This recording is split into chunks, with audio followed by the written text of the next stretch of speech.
invite everyone to stand, if you would, please.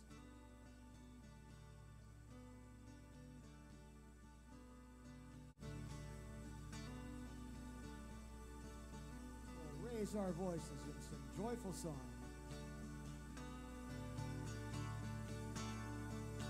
Standing outside the door of love and mercy, you wonder if there's a place there for you. You know there's peace inside, but you're still searching for someone who understands the pain you've been through. For Spirit waits with open arms, calling out your name. Come on in, move home, you are loved, you belong here now. No matter where you've been, come on in, come on in, come on in. There's room enough in the home of love for someone just like you. Come on in, welcome home, you are loved, you belong here now. No matter where you've been, come on in, come on in, come on in.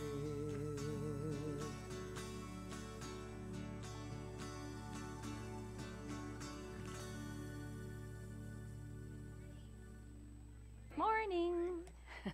Well, happy Thanksgiving. Thank you. We have so much to be grateful for, so much. I volunteer at the gift shop at Victoria Hospital, and a little boy about 10 came in with his dad, and he was paying for something, and it came to like $5.20, and he had a 5, and his dad said, well, you know, you have to pay the taxes because there's lots of taxes. And I said, oh, but you get so much for it. You get so much for it. So I'm grateful to live in this wonderful country. So we're grateful that you're here today. And if you're here for the very first time, there is a table at the back and blue forms. Just fill those out, take it to the bookstore, and there's a free packet of information for you to receive. And if you're watching online, I wanted to say a particular hello to someone who watches online all the time. And she used to be a member of Unity of London when she lived in London. Now she's up north somewhere. So hi, Barb. Hi, Barb. Happy Thanksgiving. Everyone remembers Barb. So she's a faithful watcher, and all those others that watch us online. So we have a few announcements for you. I'm trying to remember what they are now. Okay, so the town hall meeting. We have a town hall meeting after the service today, so it won't be very long. We're going to gather together, talk about what's happening at Unity, answer any questions that you might have, and I'll be giving you an update from the Unity Canada conference that I was at last week of what Unity Canada is doing. And also, Nathan Aswell is coming to London on the 21st of October, so 2 Sundays from today. And Unity Ottawa has had him at least 3 times, and he's a wonderful musician, plays a unique instrument. And then he's doing a chanting workshop afterwards. So we do have tickets for that. It's $20. And if you'd like to participate in the chanting workshop, I know I'll be there because I love chanting. I love the energy that you get into when you're doing chanting. So I hope that you'll participate in that. And I think there's one more. Oh, Pizza and Principles. So if you're not a member of Unity, October is membership renewal month. And so Pizza and Principles is a class that is a prerequisite to membership in Unity. I'm offering that next Sunday from 12 until 2. You'll receive a free pizza lunch and also a wonderful booklet of the Unity teachings that you get to take home. And there's no cost to attend, but there is a sign-up sheet in the fellowship hall so we know how much pizza to order. And then, of course, our next announcement is about the Love Boat. So we're all getting really excited about this fundraiser. And are you coming up to make an announcement? Okay, come on up. And, okay, come on up. And we need a microphone for everybody. So, Sylvia, yep. Okay, what do we got here? Okay. Okay. This is Julie Dawn. This is Julie from the Love Boat.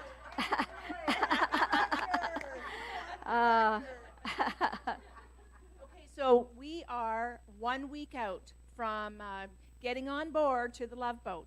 So do you have your ticket yet? Yeah.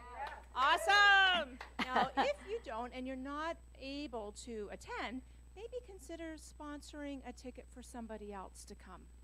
Okay, give that some thought. Okay, so now the other thing I wanted to mention is that we are looking for all the photos of your great holidays that you've had in the past. And if you would go through your albums and look at them, send some off to Hilda at unityoflondon at hotmail.com. And she will put this amazing slide together for us to see while we're cruising on the Love Boat. Excellent. Okay. And also, my memory is so bad right now. I've got so much on the brain, so I have to have notes. And of course, as you see with Julie Dawn here, she's all decked out in her cruise wear. So we are going to be all digging out our cruise clothes, and we will attend this event in our cruise clothes. So that's it. You know, I'll be wearing a lei from coming back from Hawaii, and so everybody come in their favorite cruise clothes. That's a tongue twister. Yes. Julie Dawn, Fund Director, also has an announcement.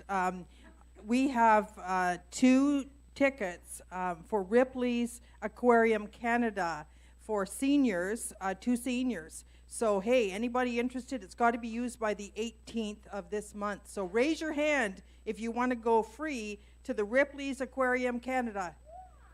It is right next to the CN Centre in Toronto. I was there last week. It is fabulous. Just fabulous. If you don't want to, if you're shy and you don't want to raise your hand, speak to me after. I've got them right in my hand, these tickets, okay? Two tickets for the Ripley's Aquarium in Toronto. Yep. And there's a value of about $25 a ticket. Yeah. So that's great. Wow, okay, wow. Great. We're going to have a great time on the Love Boat. Yay! So finally now is the silent auction. If you have something that you would like to donate for the silent auction, that being new or nearly new, please bring it in between now and no later than next Wednesday, because I do need the time to put everything together for that event, for the silent auction. Okay, so and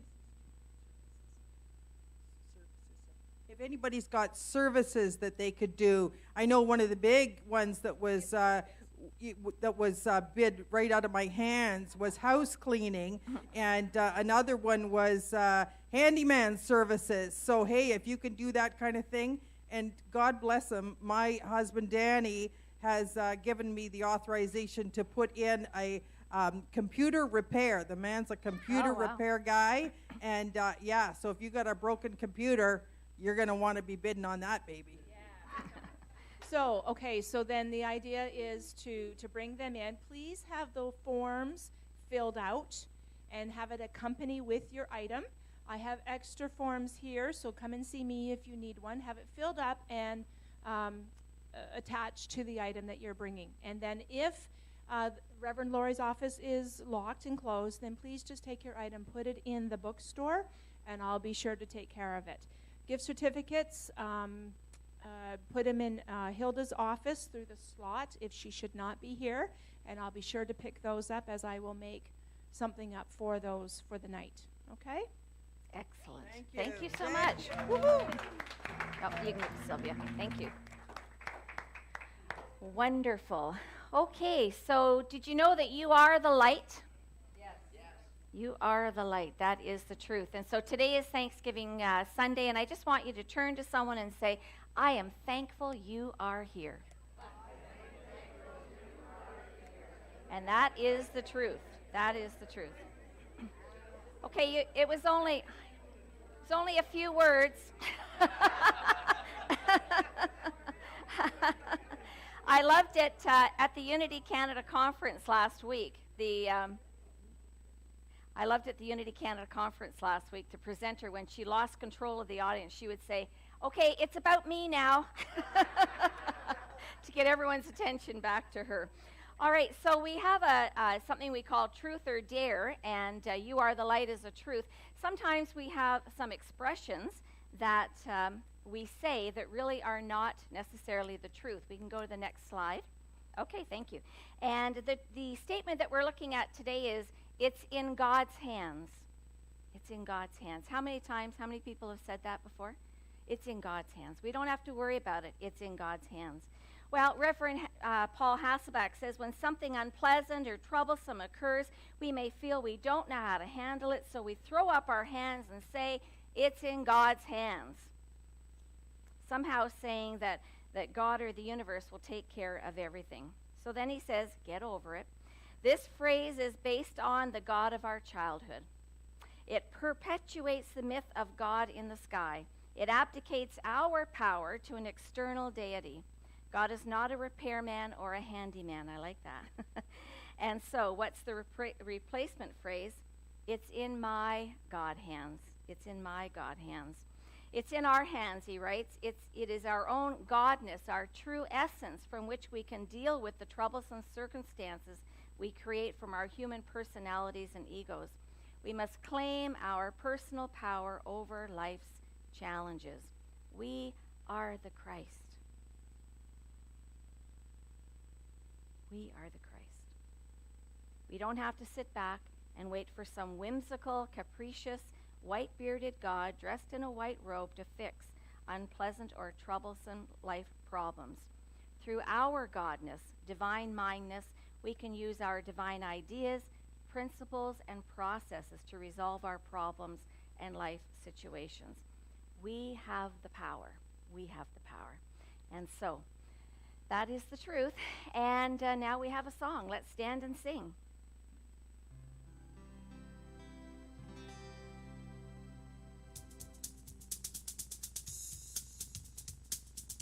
Hands together if you want.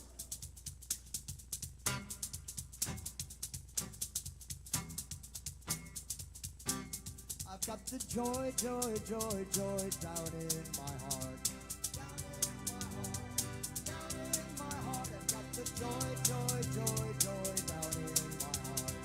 Down in my heart.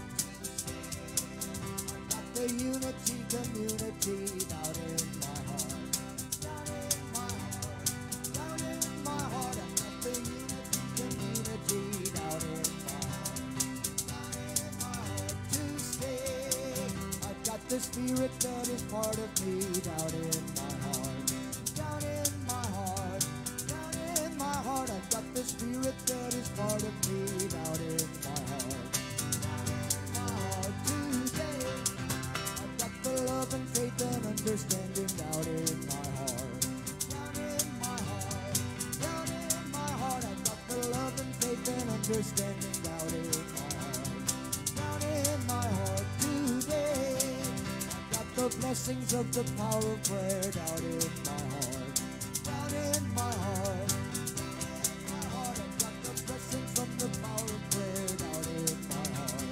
Down in my heart to stay. I've got the happiness that peace can bring down in my heart. Down in my heart. Down in my heart. I've got the happiness that peace can bring down in my heart. Down in my heart to stay. I've got the family of unity down in my heart. Down in my heart. Down in my heart. I've got my family of unity down in my heart. Down in my heart to stay once more. Down in my heart to stay once more. Down in my heart to stay.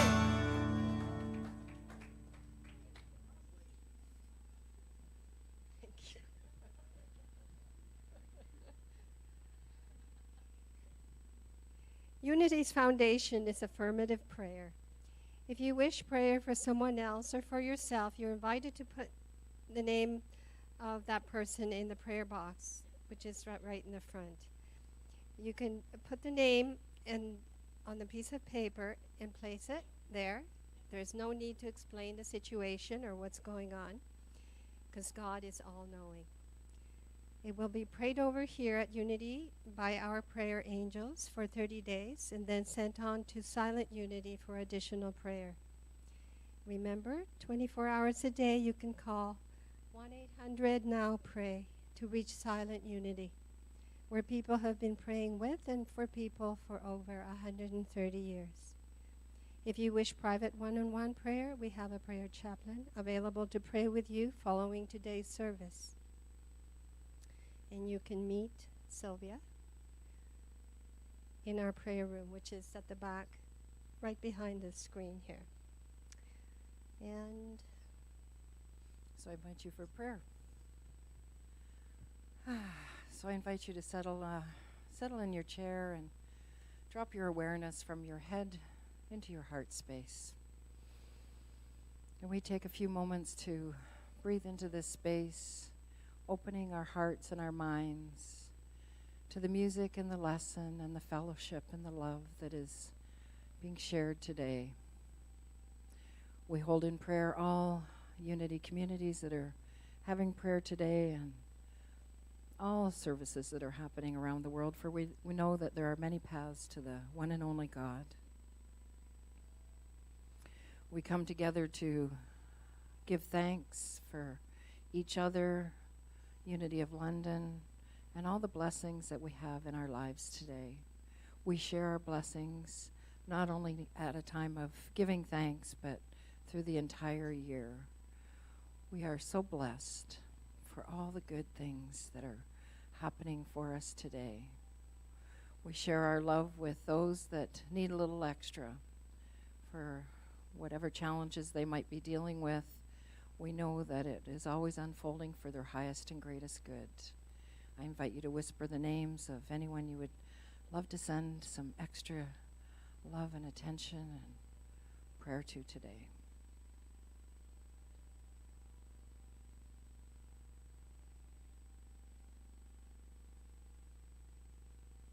We here at Unity of London truly come together in gratitude and zeal and excitement and joy for the love of each other, the love of Sweet Spirit flowing through us, and the way that we together co-create with Spirit to transform lives. And we enjoy this day and all the time we're going to spend with our loved ones. And we carry on today. Thank you. And now for our message from the Daily Word brought to you by Silent Unity. I am thankful for the ever-present, all-powerful Spirit of God. The words of thanksgiving that I share with others resonate from my heart and soul. I feel a glow of gladness throughout my being when I pass along how thankful I am for another. With gratitude, I let family and friends know they are blessings in my life. I remember those who are not with me today, but most certainly hold a place in my heart. Paul, in his message to the Philippians, said, I thank my God every time I remember you.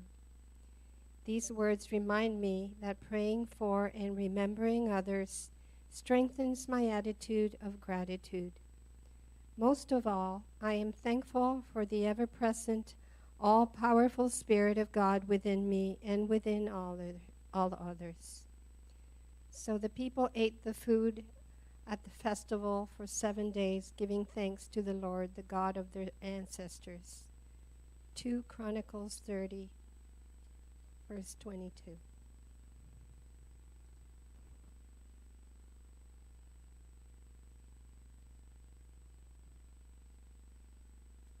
As most of you know, we've been writing some new material since Carlin and I arrived, and we'd like to, if we can, move some of these songs into our congregational tunes, so everybody could sing along. We do them throughout through the service. We just did one a moment ago with Down in My Heart. So this is another one of our original tunes. You've heard this before, but I would ask you just to give a listen as we do it again. And if you want to hop in and sing a word or two or more than that, please feel free to do so. We'd love to have you join us on this. And I want to share just the last verse of this, because I think this is a tune that really has a lot to say to us today on Thanksgiving Day when we're giving thanks for so many things. The last verse says, when we feel lost and all alone, Spirit waits to walk us home. When we tap into true Spirit love, there's one thing we can be sure of. It strengthens everything we see, including you and including me. So jump in whenever you feel like it.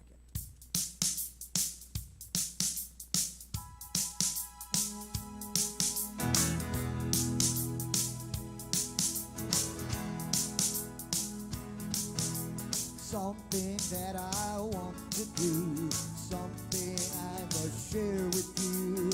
Feeling down and feeling blue, Spirit love will see you through. It lives in everything we see, including you and including me. Spirit love goes round and round. I raise my voice in a joyful sound. Spirit love goes round and round. I raise my voice in a joyful sound. Make a joyful noise and spread it round. I raise my voice in a joyful sound.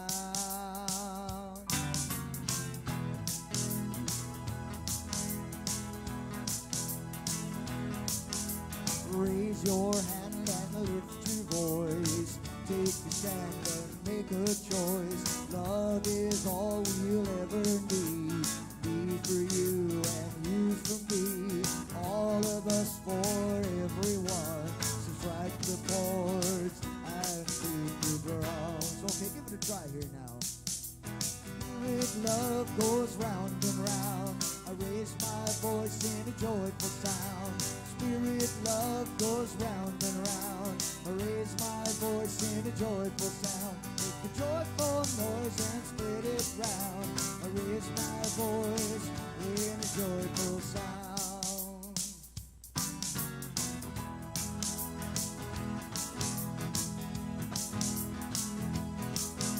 When we feel lost and all alone, Spirit waits to walk us home. And we tap into true Spirit love. There's one thing we can be sure of. It strengthens everything we see, including you and including me. Spirit love goes round and round. I raise my voice in a joyful sound. Spirit love goes round and round. I raise my voice in a joyful sound.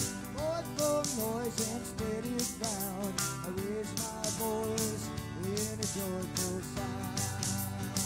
Yeah, 'cause Spirit love goes round and round. I raise my voice in a joyful sound. The joyful noise and spread it round. I raise my voice in a joyful sound.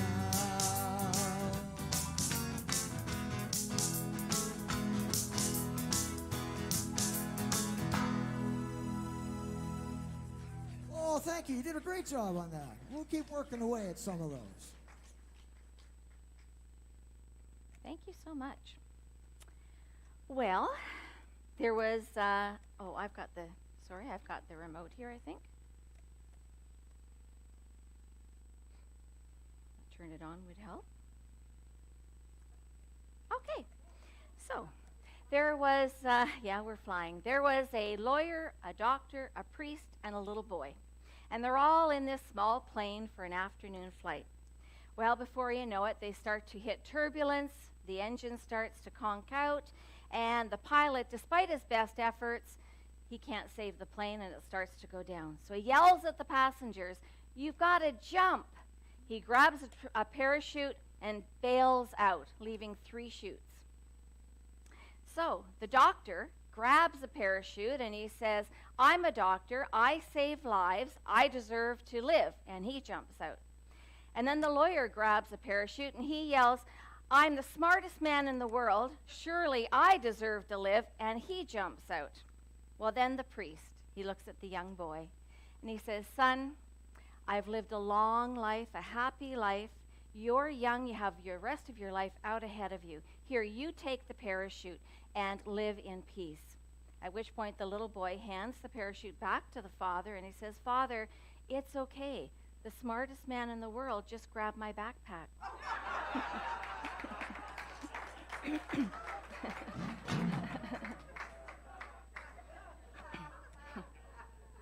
Today we're talking about ego. And for the month of October, that is our topic. So I wanted to begin by sharing with you from the book we've been using, The Wisdom of Sundays, where Oprah has captured those key aha moments for her from interviews on her Super Soul Sundays. So she's having a discussion with Wayne Dyer, the late Wayne Dyer.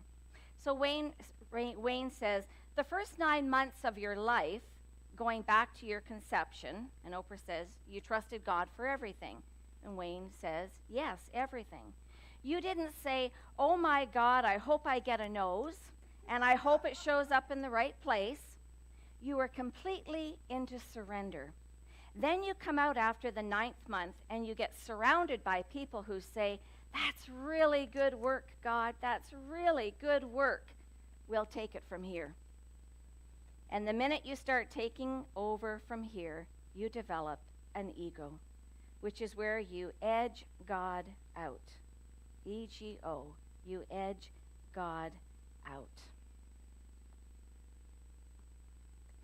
Don Miguel Ruiz in the Four Agreements writes, when a human is born, we hook the child's attention and introduce the rules of society into his or her mind. Can you hear that? He says the outside dream uses mom and dad, schools, and religion to teach us how to dream. The big outside dream that he's referring to is the idea that our society has, the dream of the planet, this mass consciousness idea that we all buy into. And this comes from those people who came before us. They've created this, and it's passed on to us. And depending on what that big dream looks like will depend on whether we build our identity on spirit and our divine nature, knowing who we are, or we create another identity based on a number of things, and that identity is created by our ego. Ego is always trying to define us. It is an idea. An idea. Hello.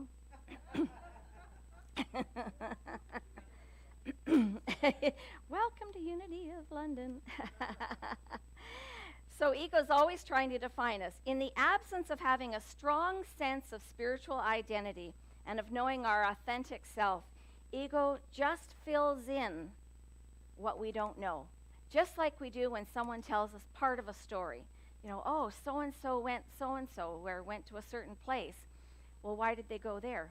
I don't know why. And so we start to fill in, right? We start to guess at why people do what they do. And ego does the same thing. Ego doesn't know who we really are. And so it starts to make up a story about who we are.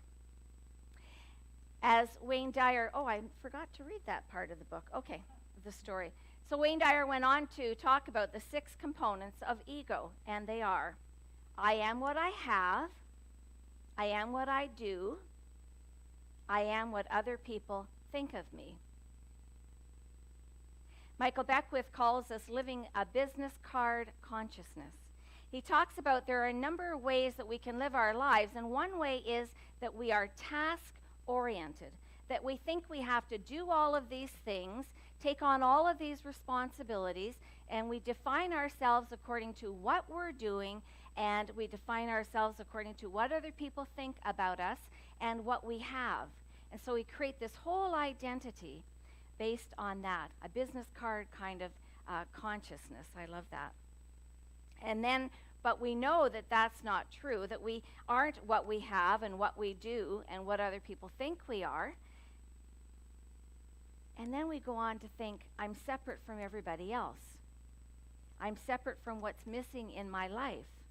And I'm separate from God. And it's this kind of thinking that helps us, the ego, to build an identity away from our true natures. The Course in Miracle writes, our entire network of fearful perceptions, all stemming from that first false belief in our separation from God and one another, is called the ego. So ego basically is made up of all of our fears and of what that dream was, that how our life should look. You know, you'll grow up, you'll go to school, you'll go to high school, you'll go to university, you'll get a career, you'll get married, you'll have kids. I mean, our whole life is laid out for us according to that's our society's, that's what it looks like. It didn't always look like that, but that's what it looks like now. And so our ego just makes up our life when it believes in a separation from God, when it believes that we are not these divine spiritual beings having a human experience. It tries to create another persona for us. Brene Brown says, I call the ego the hustler. I like that. I call the ego the hustler. And so in Wisdom of Sundays, it's written, to me, I call the ego the hustler.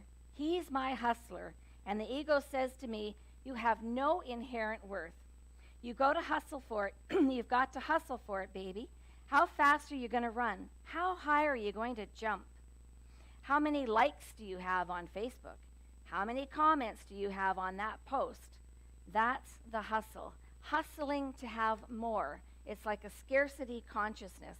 We hustle, hustle, hustle, and that's what the ego is doing. It's always trying to keep up. In the book Lessons in Truth, Emily Cady writes that there are 4 common error thoughts to which nearly everyone gives great power. And I'm only going to mention the first one, the idea of evil in the world. She says that this is a common error thought. Why? Because apparent evils are not entities or things of themselves. And that's what we tend to think, that evil is this energy of itself. They are simply apparent absence of good, just as darkness is an absence of light. But God, or good, is omnipresent. So the apparent absence of good or evil is unreal. And so in kind, we could say our ego is not real. It's what we have made up from our fears and from society's idea. There's a wonderful story in John 8, verses 1 to 8. A wonderful teaching Jesus shares with us. It starts, then each went to his own home. But Jesus went to the Mount of Olives. At dawn he appeared again in the temple courts, where all the people gathered around him, and he sat down to teach them. The teachers of the law and the Pharisees brought in a woman caught in adultery. They made her stand before the group and said to Jesus, Teacher, this woman was caught in the act of adultery. In the law, Moses commanded us to stone such women. Now what do you say? They were using this question as a trap in order to have a basis for accusing him. But Jesus bent down and started to write on the ground with his finger. Don't we all want to know what he was doing, what he was writing or doodling? When they kept on questioning him, he straightened up and said to them, if any one of you is without sin, let him be the first to throw a stone at her. Such a powerful message. Again, he stooped down and wrote on the ground. At this, those who heard began to go away one at a time, the older ones first, until only Jesus was left with the woman still standing there. And Jesus straightened up and asked her, Woman, where are they? Has no one condemned you? No one, sir, she said. Then neither do I condemn you, Jesus declared. Go now and live your life free of sin.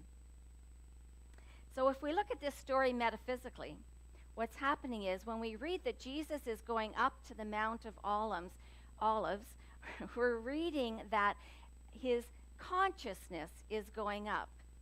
His consciousness is being raised to the highest place where truth can be accessed by all of us. And from that place, he's offering a lesson in brotherly love to the intellectuals. The intellectuals are those who are just relying on their thoughts. They're relying on what they see, but not really at what's happening underneath. It's the times when we judge other people and we think that we are superior because we know better. And yet, we don't. We don't. If we come to know that, we don't know what's best for someone else. So in this case, the intellectual faculties have actually trapped themselves, because Jesus says, let him who is without sin or hasn't made a mistake, because that's what sin is, it's an error or a mistake, let him without a mistake or sin be the first one to cast the stone. How many times have we judged other people only to turn around and do the same thing that they did, or forget that we've already done what they did? And so it's a great story where we have an opportunity to learn what we can do when something like this happens for us. When we need to tap into our higher wisdom, we can stop and say, in a situation that looks like a challenge, we can stop and say, okay, so it's the old expression, what would Jesus do? But what can I do? What would my highest self, my Christ self, do in this situation? How would I handle it? Can I go up to my highest state of consciousness? There's a story of a young boy, and he asked his elderly, old, wise grandfather, who was a Cherokee Indian, he asked him, what's the greatest lesson that you've learned in your life? And so the grandfather stopped for a moment and thought, and then he said, well, I have learned that there is always a fight going on inside of me. And there's one going on inside of you and everybody here. And who is fighting is these two wild dogs.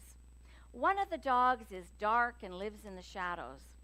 It is decayed looking. It has these red fire kind of looking eyes. The flesh is kind of falling off of its bones. It's always whispering, do this, do that, be unkind, be tempted to be unlawful or immoral.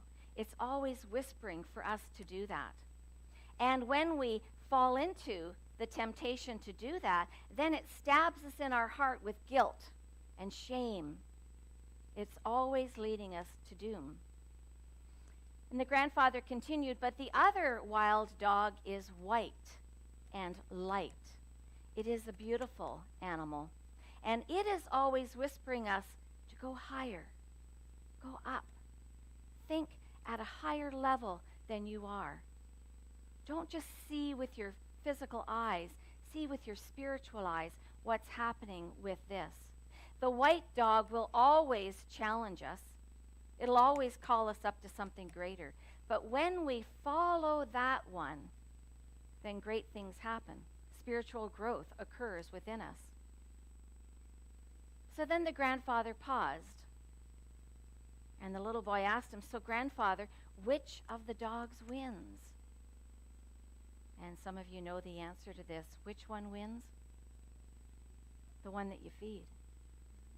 The one that you feed. Are we feeding our ego? Or are we feeding our spirit, our spiritual self? And how do we feed our spiritual self? Through prayer, meditation, through reading spiritual works, through reading things that challenge us to show up even greater than we do. How do we feed ego?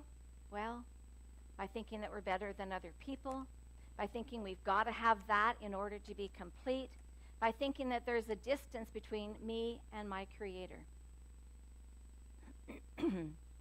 Marianne Williamson writes, the ego is quite literally a fearful thought. It is like a gravitational force field built up over eons of fearful thinking, which draws us away from the love in our hearts. Ego, edging God out. A gravitational force pulling on us to be something other than what we are, which is these beautiful spiritual beings. So I started with a slide on with a plane, and I'm going to end with one on a train. So there is a, I might read this one, I don't know, because I want to get the details.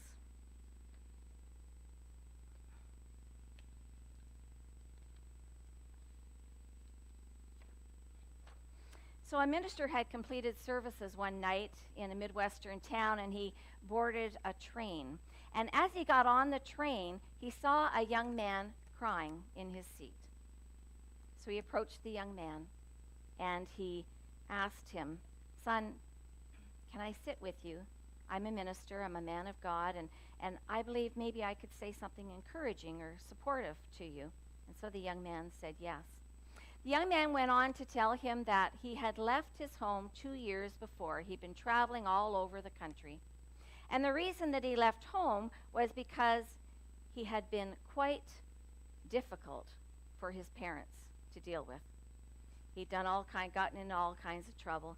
He said, until one night I actually used my fist to hit my father.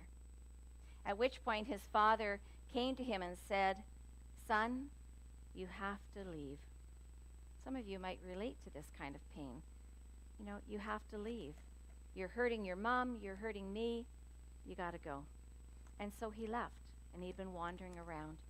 And then he told the minister that 3 weeks ago he'd had an experience of God, an experience where he realized that he was a powerful person, that he was actually filled with love, and that God is always guiding him to his greatest good. So he said, "I contacted my mom and I said, I'm going to be on the train tonight and I want to come home." And the priest said, "Well, how will you know if they want you to come home? It's been 2 years. Sounds like you did a lot of damage." And the young man answered, "I asked my mom, because our house backs onto the railway tracks, to go out in the backyard, send Dad out in the back with a white flag and something that says, 'Come home.' And if I see him out there, then I'll know I can get off the train." And so he said to the minister, "Can you look for me? Because I'm afraid. I'm afraid." So the minister used his sleeve and wiped off the frost on the window, and he looked out. And he saw a huge apple tree in the back of this house that they were coming up to, and it was filled with white rags. And underneath the apple tree were an old man and an old woman holding a white sheet that said, "Son, come home."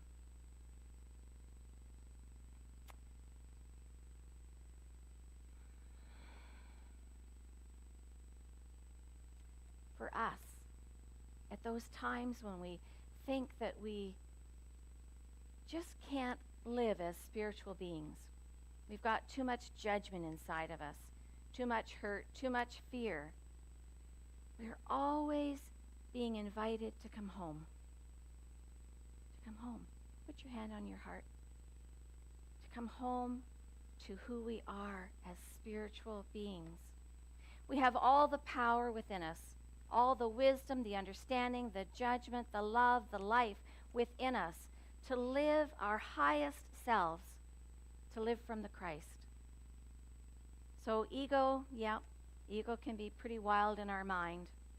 And then we just say, "No, I'm going to stay here. I'm going to stay home." So let's take this into meditation.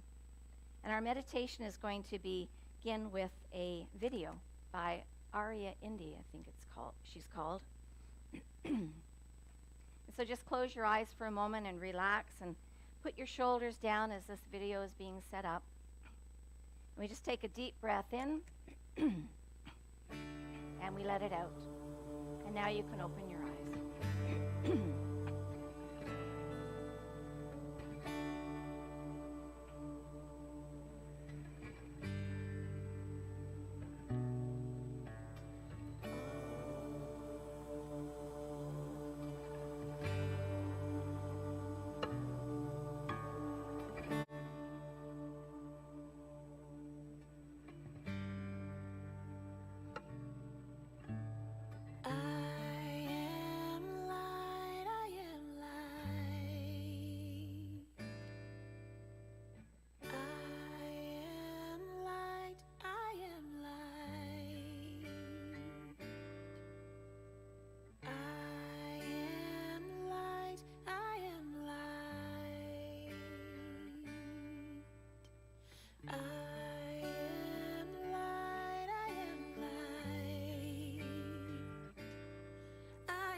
Things my family did.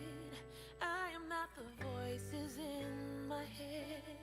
I am not the pieces of the brokenness inside. I am light. I am light. I am light. I am light. I am light. I am light.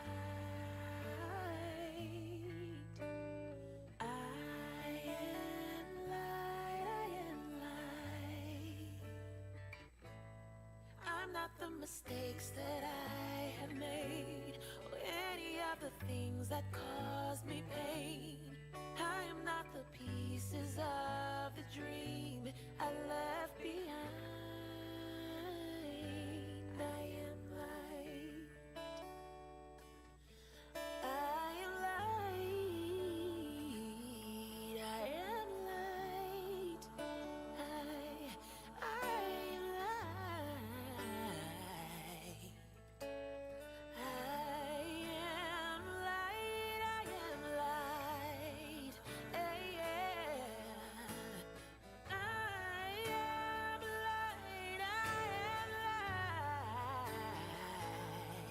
I am not the color of my eyes. I am not the skin on the outside.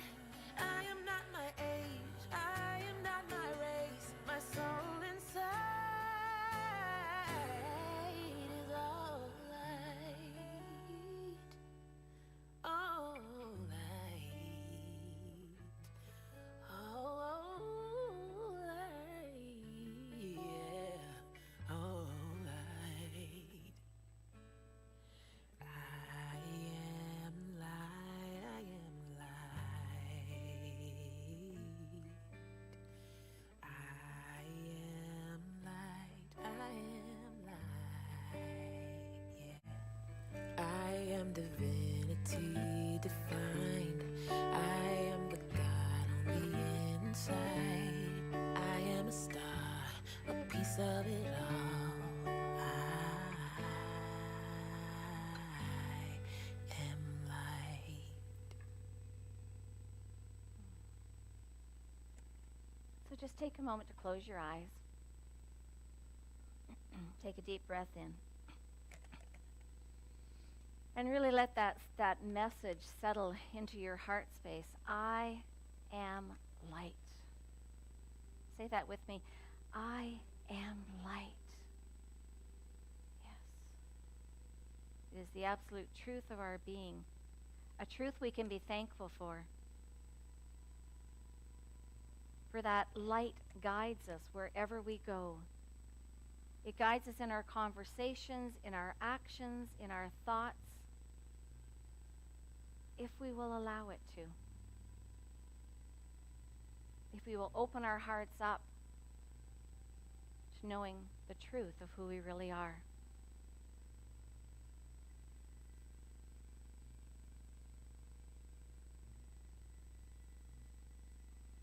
Ego edges God out.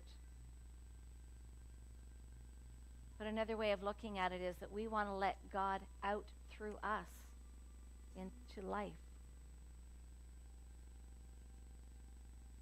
We are the hands and the feet of God, expressions of God. We are powerful beings. And we wield a lot of power through our voice, through our words, through our actions. And so today I invite you, wherever you go, whoever you're with, to remember, I am light. And what does light look like?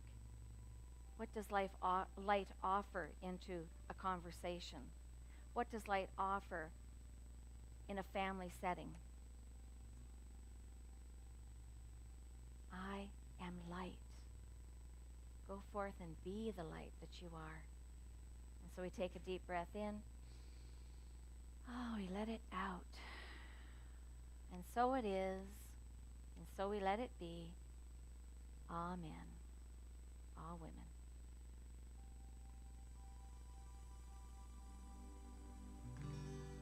Hallelujah.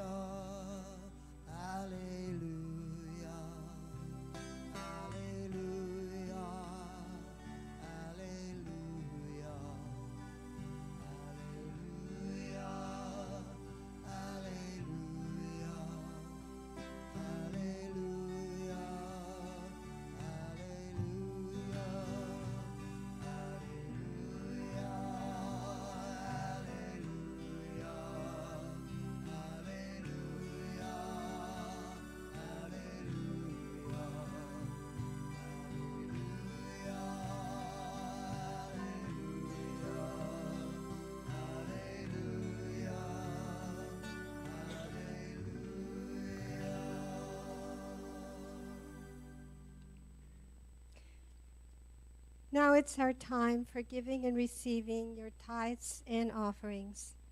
Let us affirm our prosperity together as our greeters pass our offering bags. If you have been holding an intention card, we ask that you place it in the offering bag as well. We see those intentions unfolding now. Intention cards are available at the back of the sanctuary and are a statement of what you want to achieve, either as a plan for your day or your life.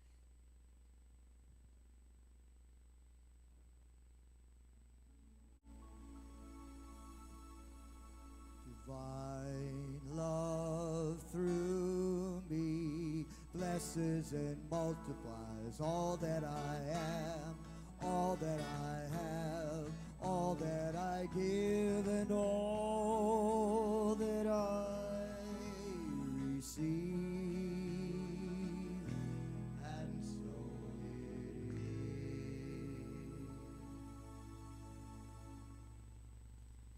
Well, today is Thanksgiving Sunday, as Rev. Laurie has reminded us, and we do have such a tremendous amount to be grateful and thankful for here in Canada and here, Unity of London. We've come up with a little song here to remind us, I hope, not only to be grateful today, but to be grateful all through the year.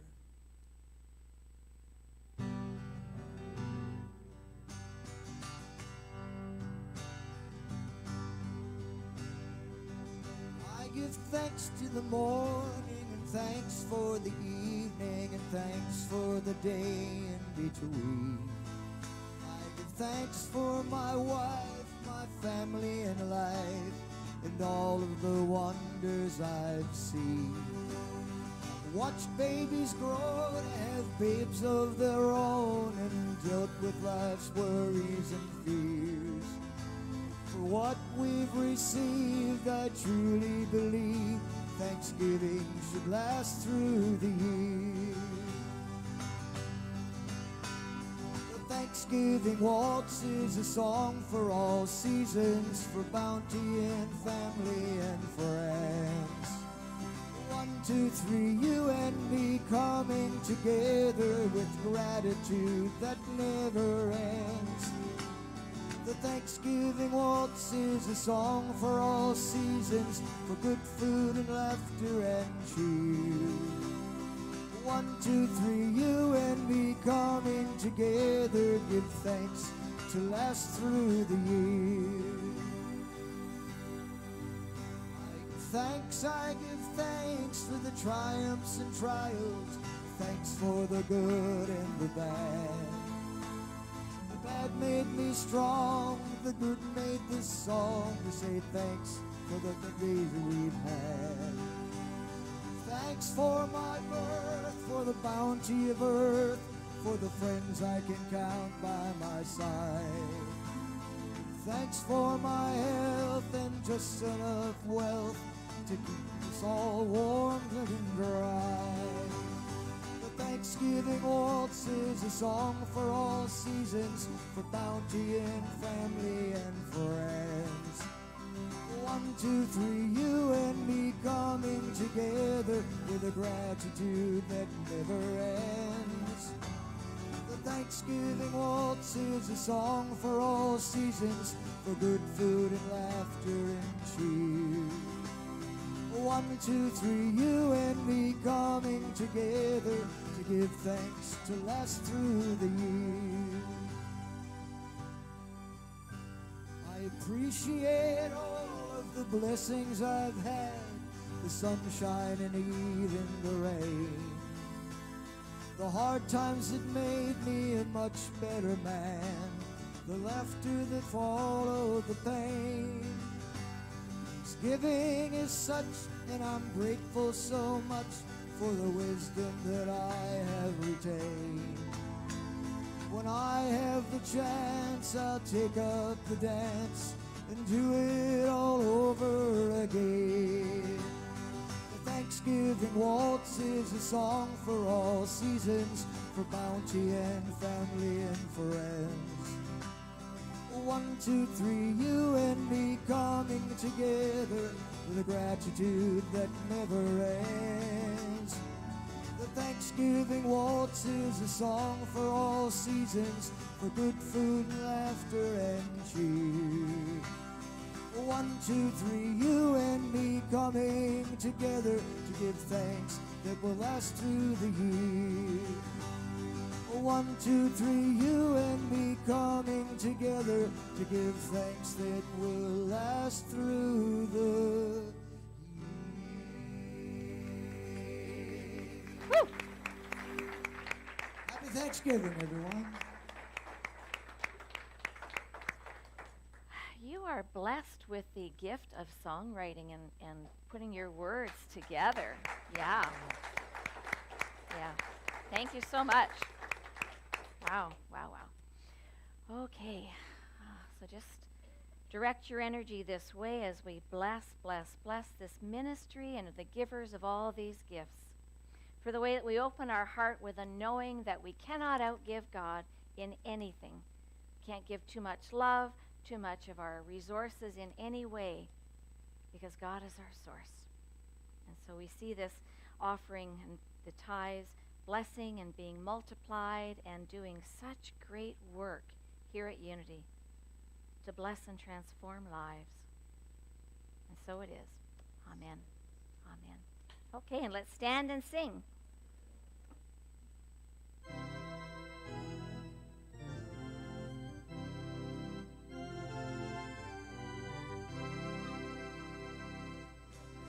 Let there be peace on earth.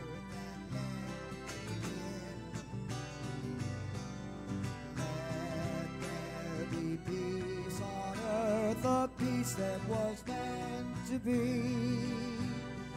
God as our creator, family all are we.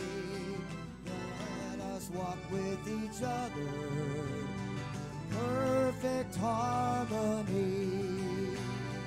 Let peace begin with me, let this be the moment. Step I take, let this be my solemn vow. Take each moment and live each moment in peace eternally.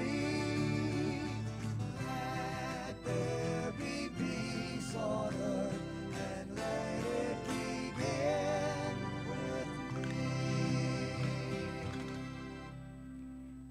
Perhaps when Jesus was leaning down and writing in the sand, with all of this angry crowd in front of him, testing him and wanting to judge this woman for what she had done, perhaps he was writing, let them remember who they are. Let them remember who they are. And so as you go forth into this day, may you remember who you are and how you want to show up. And for this truth, we are thankful. And so we pray our prayer for protection. The light of God surrounds us. The love of God enfolds us. The power of God protects us. And the presence of God watches over us. Wherever we are, God is, and all is well. Yea, God. And let's take that message out to the world.